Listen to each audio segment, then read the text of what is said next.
என் அன்பு குழந்தையே, உன் பிரித்யங்கரா இன்று நான் மனமகிழ்ச்சியில் வந்திருக்கிறேன். உன்னை திட்டம் போட்டு கவிழ்க்க நினைத்த இந்த 3 பேரின் நிலை, அதாவது 2 பேரும் அவர்களோடு சேர்ந்து இன்னொருவரையும் நான் கூடுதலாக அதில் சேர்த்திருக்கிறேன். அப்படியானால் இந்த 3 பேரின் நிலையும் என்னவென்று நீ தெரிந்து கொள்ள வேண்டும். இவர்கள் உனக்கு நன்கு தெரிந்த கூட்டுக்களவாணிகள்தான். 3 பேரும் சேர்ந்துதான் ஒரு விஷயத்தை செய்திருக்கிறார்கள். ஆனால் இந்த 3 பேரில் 2 பேர்தான் வெளிப்படையாக தெரிந்திருக்கிறார்கள். இன்னொருவர் யார் என்று உனக்கு தெரியவில்லை. நீ இந்த 2 பேரையும் தான் தவறாக நினைத்து கொண்டிருக்கின்றாய். ஆனால் இவர்கள் செய்த காரியத்திற்கு மூளையாக இருந்து செயல்பட்டவரை நீ தெரிந்து கொள்ள வேண்டுமல்லவா? என் பிள்ளையின் வாழ்க்கையில் நடந்த பல சூழ்ச்சிகள், என் பிள்ளை பட்ட கஷ்டங்கள், என் பிள்ளை அனுபவித்த வேதனைகள் என்று ஒவ்வொன்றுமே உனக்குள் இருந்து ஏற்படுத்திய கஷ்டங்களையும் துன்பங்களையும் நான் அறிவேன். என்னவெல்லாம் நடக்கிறது, ஏதுவெல்லாம் நடக்கிறது, உன்னை சுற்றி நடக்கக்கூடிய இந்த விஷயங்கள் எல்லாம் உன் வாழ்க்கையில் என்ன கொடுக்கிறது என்பதனை நான் அறிவேன். அப்படி இருக்கும் பொழுது உனக்கான எல்லாவற்றையுமே நான் சரியாக உனக்கு சொல்லித் தருகின்ற இந்த நேரம், என் பிள்ளை, நீ அத்தனை விஷயங்களையும் கவனமாக என்னவென்று தெரிந்து கொள்ள வேண்டும். நான் இருக்கும் இந்த நேரம் உனக்கு எல்லாவற்றையுமே நான் சரியாக சொல்லிக் கொடுத்து விடுவேன். நான் இருக்கும் நேரம் இந்த வாழ்க்கை உனக்கு அத்தனையையும் என்னவென்று உணர்த்திவிடும். அதுபோலத்தான் இன்று உன்னை சுற்றி நடக்கக்கூடிய பல விஷயங்களை இந்த பிரத்யங்கரா உனக்கு சொல்லிவிட நினைக்கின்றேன்.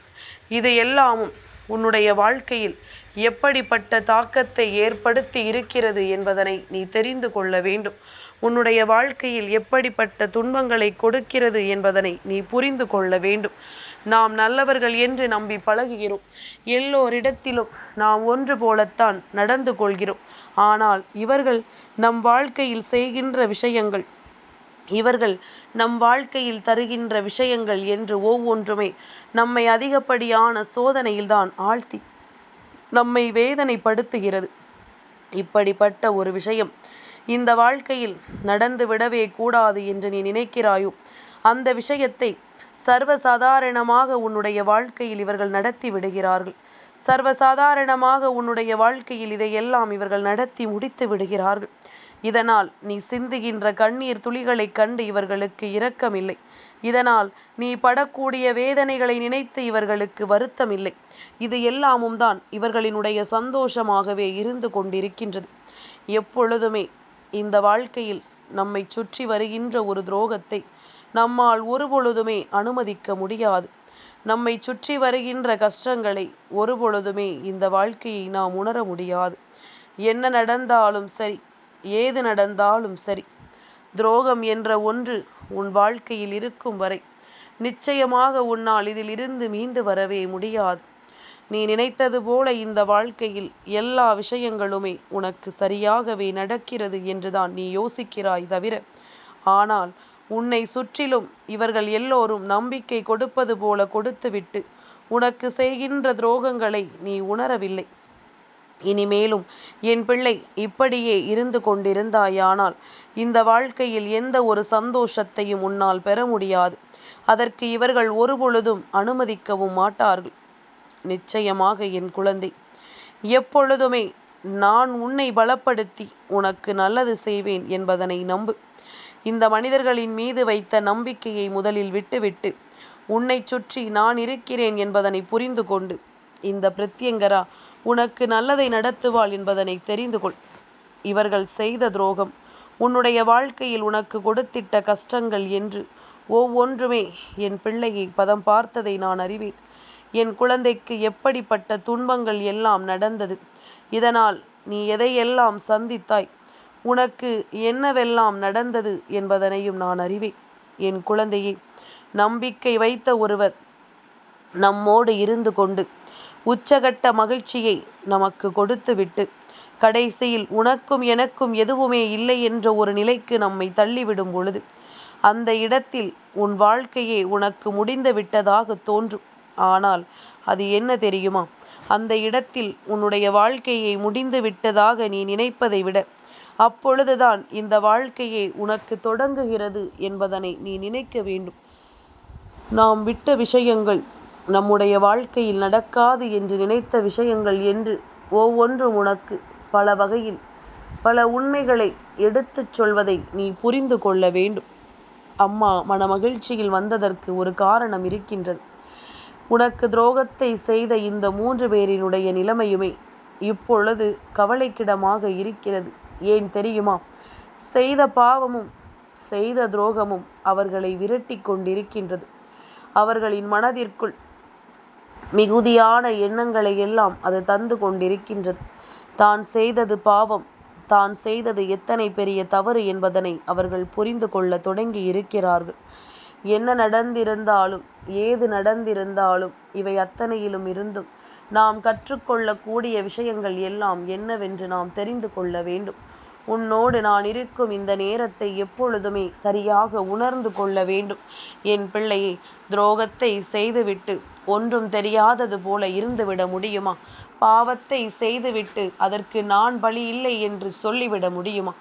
நீ என்ன செய்து எதையும் மறைத்து கொண்டிருந்தாலும் எல்லாவற்றிற்கும் மேலாக இருக்கின்ற தெய்வம் இதையெல்லாம் கவனித்து கொண்டிருக்கிறது என்பதனை மறக்கக்கூடாது. எல்லாவற்றையும் தெய்வம் முன்னின்று நடத்துகிறது என்பதனை ஒருபோதும் மறக்கக்கூடாது. என்ன நடக்கிறது, ஏது நடக்கிறது என்பதனை எல்லாம் யோசித்து இந்த வாழ்க்கை நமக்கு தருவதை எல்லாம் என்னவென்று நினைத்து நாம் இருக்கும் பொழுது ஒவ்வொன்றிலும் நீ விரும்பியபடி உனக்கு எல்லாமும் நடப்பதை நீ நிச்சயமாக புரிந்து கொள்ள வேண்டும். ஒவ்வொரு விஷயங்களும் நீ ஆசைப்பட்டது போல உனக்கு உறுதியானவற்றை கொடுப்பதை நீ நிச்சயமாக புரிந்து கொள்ள வேண்டும். எதையுமே நினைத்து என் குழந்தை நீ வருந்தி கொண்டிருக்க கூடாது. எதையுமே யோசித்து என் பிள்ளை கலங்கி கொண்டிருக்க கூடாது. உனக்கென நான் தரக்கூடிய எல்லாமும், உனக்கென இந்த பிரத்யங்கரா முன்னின்று உனக்கு நடத்தக்கூடிய எல்லாமும் உன்னை நிச்சயமாக மேன்மைப்படுத்த வேண்டும். மேலும் மேலும் உனக்குள் இருக்கின்ற அதிசயங்களை என்னவென்று உனக்கு வெளிப்படுத்த வேண்டும். நம்பிக்கை கொண்டு நல்லதை என் பிள்ளை நீ சரியாக உணர்ந்திடும் நேரம் உனக்குள் என்னென்ன விஷயங்கள் தோன்றுகிறதோ அவை எல்லாவற்றையுமே என் பிள்ளை நீ சரிவர பெற்றுக்கொள்ள வேண்டும் என்பதனை நீ மறந்து விடாதே. இந்த பிரத்யங்கரா இவர்களை கண்டதற்கு ஒரு காரணம். இவர்கள் செய்தது சிறு சிறு விஷயங்கள் அல்ல. இவர்கள் ஒட்டுமொத்தமாக உன்னுடைய குடும்பத்தின் கதையையே முடிக்க அல்லவா துணிந்து விட்டார்கள். அதிலும் குறிப்பாக இவர்கள் அடிக்கடி பேசிக்கொள்கின்ற விஷயம் என்ன தெரியுமா? அவர்களுக்கு இடைஞ்சலாக இருப்பது உன் குடும்பத்தின் தலைவன், அதாவது உன் வீட்டில் மூத்தவராக யார் இருக்கின்றாரோ அந்த ஆண். இவரின் தலை விழ வேண்டும்.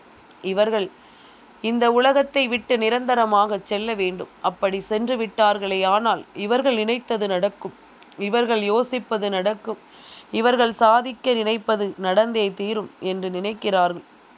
இப்படி ஒவ்வொரு விஷயங்களும் ஒவ்வொரு சூழ்நிலைகளும் என்னவென்றும் ஏதுவென்றும் யோசிக்கும் பொழுது இதிலிருந்து என்ன நடக்கிறதோ அதையெல்லாம் சரியாக புரிந்து கொள்ளும்படி இந்த வாழ்க்கையில் ஒவ்வொன்றையும் சரியாக நடத்த எப்பொழுதுமே துணை நிற்க வேண்டிய விஷயங்களை விட்டுவிடக்கூடாது. உனக்காக இந்த பிரத்யங்கரா சொல்வதையெல்லாம் கவனமாக கேள். இவர்களின் எண்ணம் இந்த அளவிற்கு மோசமான பிறகு இனிமேலும் இவர்களை விட்டு வைப்பதில் நியாயமில்லை. இனிமேலும் இதை வேடிக்கை பார்த்து கொண்டிருப்பதில் எந்த நியாயமும் இல்லை. அதனால் உடனடியாக இதற்கான தீர்வினை கண்டுபிடித்து விட வேண்டும். உடனடியாக இதற்கான சூழ்நிலைகளை நாம் என்னவென்று புரிந்து கொண்டு விட வேண்டும். உன்னோடு நான் இருக்கும் இந்த நேரம் உனக்கு என்னவெல்லாம் நடக்கும் என்பதனை நீ தெரிந்து கொள்ளும் பொழுது அத்தனையிலும் உனக்கானவற்றை நீ நிச்சயமாக மீட்டெடுப்பாய் என்பதனை புரிந்து கொள்ள வேண்டும். அத்தனை விஷயங்களும் உனக்கு வேண்டியதை கொடுக்கும் என்பதனை நீ புரிந்து கொள்ள வேண்டும். எல்லா நாளும் நான் உன்னோடு நிற்கும் இந்த தருணம், இந்த பிரத்யங்கராவினுடைய அன்பு உனக்கு எல்லாவற்றையுமே தெளிவாக கொடுக்கும் தருணம் என்பதனை நீ மறந்து விடாதே. எந்த நேரம் நமக்கு என்ன நடக்கிறது என்பதும், எப்பொழுது இந்த வாழ்க்கை நமக்கு என்ன கொடுக்கிறது என்பதும் நீ சரியாக உணரும் காலகட்டத்தை உனக்கு தெளிவுபடுத்தும் என்பதனை நீ மறந்து விடாதே. இந்த பிரத்யங்கரா முன்னின்று உனக்கு சொல்லித்தரக்கூடிய விஷயங்கள் எல்லாவற்றையுமே நீ என்னவென்று தெரிந்து கொள்ளும் நேரம் அம்மா சொல்லச் சொல்ல உன் வாழ்க்கையில் எல்லாமுமே சரியான புரிதலை கொடுக்க போகிறது என்பதனை நீ புரிந்து கொள்ள வேண்டும். நம்பிக்கை கொண்டு உனக்கு நான் கொடுக்கக்கூடிய நல்ல விஷயங்களை எல்லாம் நீ என்னவென்று சரியாக தெரிந்து கொள்ள வேண்டும். இந்த 2 பேர் உன்னுடைய குடும்பத்தை சார்ந்தவர்கள்தான். என் பிள்ளையே, உன் தந்தை வழியில் உடன் பிறந்தவர்களினுடைய பிள்ளைகள்தான். எப்பொழுதுமே சொத்து சம்பந்தமான விஷயங்களுக்காக உன் வீட்டில் இருக்கின்றவர்களை எல்லாம் மனதிற்குள் திட்டிக்கொண்டும் பேசிக்கொண்டும் எப்படியாவது இவர்கள் குடும்பத்தை அழிக்க வேண்டும் என்று சொல்லியும் கங்கணம் கட்டி கொண்டிருக்கின்றார்கள். இவர்கள் மனதிற்குள் தோன்றுகின்ற விஷயங்கள் எதுவுமே நாம் சரியாக புரிந்து கொள்ளக்கூடியது அல்ல. ஏனென்றால் வெளியில் அவ்வளவு தத்ரூபமாக உன்னோடு பேசுகிறார்கள். உன்னிடம் பேசுகின்ற வார்த்தைகள் எல்லாருமே இவர்கள் தெளிவாகவே பேசுகிறார்கள். உன் குடும்பத்தின் மீது அத்தனை அக்கறை கொண்டவர்கள் போல பேசுகிறார்கள். ஆனால் இவர்கள் தனித்து நிற்கும் பொழுது எப்படி கவிழ்க்கலாம், எப்படி உன் குடும்பத்தில் இருக்கின்ற ஒவ்வொருவரின் வாழ்க்கையையும் அழிக்கலாம் என்றுதான் நினைக்கிறார்கள். இந்த 2 பேரையும் ஓரம் தள்ளிவிடு. இதற்கெல்லாம் மூளையாக செயல்பட்ட அந்த ஒருவரை நீ தெரிந்து கொள்ள வேண்டும் அல்லவா? அவள் வேறு யாரும் இல்லை, உன் தந்தையோடு உடன் பிறந்தவரினுடைய பிள்ளைதான். இந்த பெண் உன் குடும்பத்தில் ஒரு ஆண்மகனை திருமணம் செய்திருக்கிறாள். அதாவது உனக்கு நெருக்கமான ஒருவரை இவள் திருமணம் செய்திருக்கிறாள். அப்படி இருக்கும் பொழுது உன் வீட்டிற்கு இவள் மிகவும் நெருக்கமான சொந்தமாகவே வருகிறாள். அதாவது உன் தந்தை வழி உடன் பிறந்தவரினுடைய பெண் உன் தாய் வழி உடன் பிறந்த ஒருவரையோ அல்லது அவர்களின் சொந்தத்தில் ஒருவரையோ திருமணம் செய்திருக்கிறாள். அதனால் உன் வீட்டிற்குள் அடிக்கடி நுழைகிறாள். உன் வீட்டிற்குள் இருந்து அடிக்கடி கதை பேசுகிறாள். உன் வீட்டில் இருந்து அத்தனை பலனையும் இவள் பெற்றுக்கொள்கிறாள். இவளினுடைய நிலைமை கொஞ்சம் கஷ்டமான சூழ்நிலை என்பதனால் இவருக்கு பல உதவிகளும் உன் வீட்டில் இருந்து செல்கிறது. ஆனால் முழுக்க முழுக்க மனதில் விஷத்தை தாங்கியவள் இவள்தான். உன் வீட்டிலிருந்து நன்மைகளை பெற்றதும் மட்டுமல்லாமல் உன் வீட்டில் அவ்வளவு துன்பங்களையும் நடத்துவதற்கு இவள்தான் காரணமாக இருந்திருக்கிறாள். ஒரு நொடி பொழுதும் இவளின் மீது உனக்கு சந்தேகம் வந்ததில்லை. நம் வீட்டில் எப்பொழுதுமே இருப்பவள் அல்லவா? எல்லா உதவிகளையும் செய்திருக்கிறாய். எந்த ஒரு கஷ்டத்திலும் இவளுக்கு உதவி செய்யாமல் இருந்ததில்லை. எந்த சூழ்நிலையிலும் இவளுக்கு நல்லது செய்யாமல் இருந்ததில்லை. அப்படி இருக்கும் பொழுது இது போன்ற ஒரு காரியம் இந்த இடத்தில் நடக்கிறது என்றால் அதை நிச்சயமாக என்னவென்று தெரிந்து கொள்ளத்தான் வேண்டும். இதை என்னவென்று புரிந்து கொள்ளத்தான் வேண்டும். இவளினுடைய நாடகம் இனியும் எடுபடாது. இவள் நினைப்பது இனியும் உன் வாழ்க்கையில் நடக்காது. அந்த அளவிற்கு நீ ஒவ்வொன்றையும் சரியாக செய்துவிட வேண்டும். ஒவ்வொரு விஷயங்களையும் நீ கவனமாக செய்துவிட வேண்டும். இந்த பிரத்யங்கரா உனக்கு என்னவெல்லாம் நடத்த வேண்டும் என்று எண்ணுகிறேனோ அதையெல்லாம் நான் எப்பொழுதுமே உனக்கு சரியாக கொடுக்கும் நேரம். நான் எந்த இடத்திலும் உன்னை கைவிட்டதும் கிடையாது. எந்த சூழ்நிலையிலும் உன்னை விட்டுவிட எண்ணியதும் கிடையாது. நான் இருக்கும் காலம் மட்டும் இந்த வாழ்க்கை உனக்கு அத்தனையையும் சரியாக சொல்லிக் கொடுக்கும். அம்மா சொல்வது போல இந்த கூட்டு களவாணிகளை ஏற்கனவே உன் வாழ்க்கையில் இருந்து நீ வேறறுத்து விட்டாய். ஆனால் எதற்காக இப்பொழுது மீண்டும் சொல்கிறேன் தெரியுமா? இன்று அவர்களின் நிலை என்னவாக இருக்கிறது என்பதனை நீ தெரிந்து கொள்ள வேண்டும் அல்லவா? நிம்மதியில்லாத ஒரு வாழ்க்கையை இவர்களுக்கு தெய்வம் கொடுத்து விட்டது. எப்படி அடுத்தவர்களின் நிம்மதியை மட்டுமல்ல அவர்களின் உயிரையே பறிக்க வேண்டும் என்று இவர்கள் நினைத்து விட்ட பிறகு தெய்வம் அவர்களை விட்டு விடுமா என்ன? அவர்களின் நிம்மதியை பறித்ததோடு மட்டுமல்லாமல் அவர்களினுடைய மனதில் இருக்கின்ற எண்ணங்களை எல்லாம் என்னவென்று உணர்த்தி மேலும் மேலும் இவர்கள் உனக்கு செய்த பாவங்களுக்காக குற்ற உணர்ச்சியில் இருக்கும்படி செய்துவிட்டது. ஏன் தெரியுமா? இந்த நிலை கடந்த பிறகு அவர்களுக்கு தேவையான எந்த உதவியையும் யாருமே செய்துவிடவில்லை.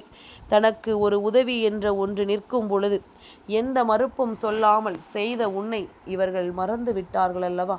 உனக்கே துரோகத்தை செய்ய இவர்கள் துணிந்து விட்டார்கள் அல்லவா? அப்படி இருக்கும் பொழுது இனி நடக்கக்கூடிய எந்த ஒரு விஷயத்தையுமே இவர்கள் நிச்சயமாக உணர மாட்டார்கள். எந்த விஷயத்தையும் உணர்ந்தும் அதனால் எந்த பலனும் இல்லை. மேலும் மேலும் துன்பங்களை கொடுக்க நினைத்த இவர்களை தெய்வம் இனிமேலும் விட்டு வைக்காது என்பதனை நீ புரிந்து கொண்டால் போதும். இந்த பிரத்யங்கராவின் சந்தோஷத்திற்கு காரணம் இதுதான். அடுத்தவர்களுக்கு காயங்களை கொடுத்தவர்களை எல்லாம் நடமாட விட்டிருக்கிறோமே என்று நீ யோசிக்கிறாய். ஆனால் உண்மை, இவர்கள் செய்த பாவங்கள் அவர்களுக்கு பல வேதனைகளை கொடுத்து விட்டது. இவர்கள் செய்த பாவத்தின் பலனாக மேலும் மேலும் பல துன்பங்கள் இவர்களுக்கு இனியும் கிடைக்கத்தான் போகிறது என்பதனை மறந்து விடாதே. இது போன்றவர்களோடு முதலில் இனிமேல் எக்காரணத்தை கொண்டும் இரக்கப்பட்டு பேசுவதை நிறுத்து. உன்னுடைய இரக்கம் இவர்களுக்கு எப்பொழுதுமே வாழ்க்கையில் ஒரு மிகப்பெரிய அளவிலான அசாத்திய தைரியத்தை கொடுத்து விடுகிறது. நாம் என்ன செய்தாலும் தப்பித்து விடலாம், நாம் என்ன செய்தாலும் இதை இவர்களால் கண்டுபிடிக்க முடியாது என்பது போன்ற ஒரு எண்ணம் இவர்களுக்குள் வந்து விடுகிறது அல்லவா? அதைத்தான் நான் உன்னிடத்தில் சொல்லிக் கொண்டிருக்கின்றேன். இது போன்ற ஒரு உணர்வை இனியும் கொடுக்காதே. எப்பொழுதுமே இவர்களிடத்தில் கவனமாக இரு. எப்பொழுதுமே இவர்களின் முன்னிலையில் சற்று நீ தெளிவாக இரு. நிச்சயமாக உன்னுடைய தெளிவான எண்ணங்கள் தான் இந்த வாழ்க்கையில் உனக்கான மகிழ்ச்சியை கொடுக்கும் என்பதனை நீ மறந்து விடாதே. உன்னுடைய தெளிவான சிந்தனைகள் தான் எல்லாவற்றையும் நிச்சயமாக உன் கண் முன்னால் கொண்டு வந்து நிறுத்தும் என்பதனை நீ மறந்து விடாதே. நல்லதே நடக்கட்டும். இந்த வாழ்க்கையும் உனக்கு சந்தோஷத்தை நிச்சயமாக கொடுக்கட்டும். என் அன்பு குழந்தைக்கு இந்த பிரத்யங்கராவினுடைய ஆசீர்வாதங்கள் எப்பொழுதுமே முழுமையாக கிடைக்கும்.